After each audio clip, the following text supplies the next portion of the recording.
এ কোরআন বলছে আমার ভিতরে শুধু রাজনীতি নাই, গোটা বিশ্বকে রাজনীতিকে আমি শিখাই,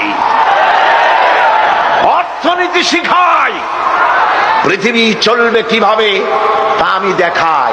এই জন্য এই কোরআনের আসল মুফাসসির তো আমি নই, কোরআনের আসল মুফাসসির তো মাওলানা সিফাতুল্লাহ সাহেব নন, এর মুফাসসির তো মাওলানা আবুল কালাম আজাদ সাহেব নন, এর আসল মুফাসসির তো মাওলানা কামাল উদ্দিন জাফরি সাহেব নন। এর আসল মুফাসসির কে?